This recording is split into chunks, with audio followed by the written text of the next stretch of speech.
En este proyecto se decide cerrar el ambulatorio de especialidades, pasando así todas las especialidades a ser atendidas por la clínica privada concertada de la Asunción. Como consecuencia, el sistema sanitario se verá afectado y debilitado en Tolosa, Tolosaldea, Andoain y Loreto. Tolosaldea es la única comarca, me repito, que no cuenta con un hospital comarcal público de la red pública. Y con eso, Medina seguirá sin tenerlo.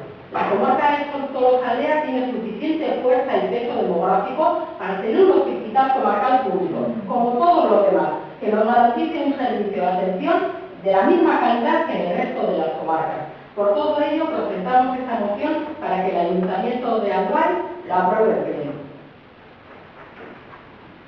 Pedimos acepte la publicización de la clínica de la Asunción para que la comarca tenga un hospital comarcal público de gestión pública.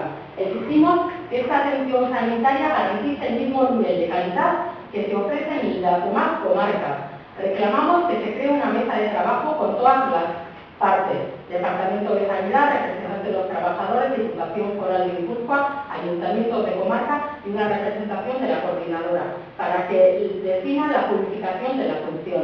Esta mesa tendrá que conseguir un acuerdo sobre la mejor manera de llevar a cabo la publicación de la clínica de la función en la mayor brevedad posible. Mientras no se llegue a un acuerdo, pedimos que paralicen todas las medidas tomadas por el gobierno vasco después de la firma del convenio, como es el desmantelamiento de los ambulatorios de especialidades, que se investiguen las posibles irregularidades hechas en el grupo empresarial que gestiona la clínica.